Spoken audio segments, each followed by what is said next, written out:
महाकुंभ का पावन पर्व लौट आया है। 12 साल बाद हो रहे इस पावन पर्व में प्रयागराज की धरा पर कई श्रद्धालुओं का तांता लगा हुआ है। कई साल के बाद ऐसा समय आया है जब दो शाही स्नान एक साथ आए हों। प्रयागराज में जारी महाकुंभ का आयोजन पूरे 45 दिनों तक होगा।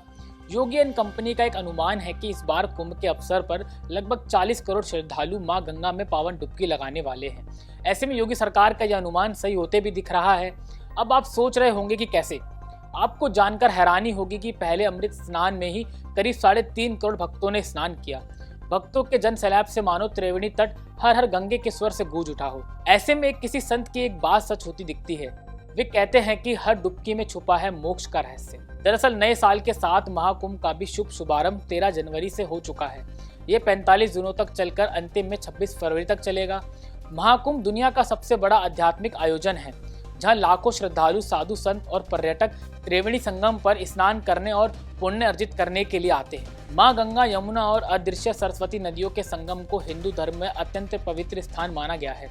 इस आयोजन में डुबकी लगाने से न केवल पापों का नाश होता है, बल्कि जीवन में सकारात्मकता और शांति का भी वास होता है। महाकुंभ 2025 इसलिए भी खास है क्योंकि इस तरह का ग्रह योग 144 साल के बाद बना है। हर 12 साल में एक बार कुंभ मेला आयोजित होता ही है, लेकिन 12 पूर्ण कुंभ होने पर महाकुंभ का संयोग बनता है। महाकुंभ की शुरुआत के साथ ही प्रयागराज की सड़कों पर वाहनों का जमावड़ा और पैदल यात्रियों का जत्था कुंभ में आसानी से देखने को मिल जाएगा। हर सनातनी के मन में एक इच्छा है कि वे अब की कुंभ जरूर जाएं, लेकिन वो कहावत है ना कि सभी को सब कुछ नहीं मिलता। भारत सनातन का देश है। ऐसे पर्व में भक्तों की भीड़ का उमड़ना स्वाभाविक है। सनातन धर्म के प्रति युवा हो या बुजुर्ग और महिलाएं सभी समर्पित दिखाई दे रही हैं। प्रयागराज में बच्चे, बुजुर्ग और महिलाएं सुबह तड़के ही संगम स्नान के लिए पहुंचने लगते हैं। कुंभ में आस्था का ऐसा आलम है कि सिर पर गठरी का वजन भी उनके उत्साह को कम नहीं कर पा रहा है। संगम 9 समेत समस्त घाटों पर सुबह से ही श्रद्धालु स्नान करते नजर आ रहे हैं। महाकुंभ में पहुंचे तीर्थयात्रियों में महिलाओं, पुरुषों और युवाओं के साथ साथ नागा, नाथ और विभिन्न संप्रदायों के साधु संत भी शामिल हैं। गंगा सागर में आस्था, भक्ति और मोक्ष की यह अनुपम तस्वीर हर साल श्रद्धालुओं को अपनी ओर आकर्षित करती है। इस बार का मकर संक्रांति स्नान न केवल धार्मिक बल्कि ऐतिहासिक रूप से भी खास बन गया है।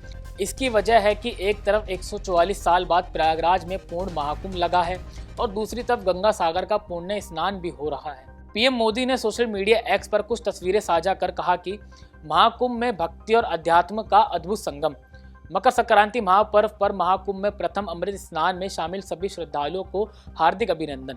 इसी कड़ी में मुख्यमंत्री योगी आदित्यनाथ ने कहा कि सदी का पहला महाकुंभ प्रयागराज में प्रारंभ हो चुका है। यानी महाकुंभ के प्रति जो आकर्षण देश और दुनिया में देखने को मिल रहा है वे अकल्पनीय है। सुनिए क्या कुछ कहा सीएम योगी ने। इस सदी का पहला महाकुंभ तीर्थपति प्रयागराज में प्रारंभ हो चुका है और आज पहला अमृत स्नान का पुण्य प्रारंभ हो चुका है।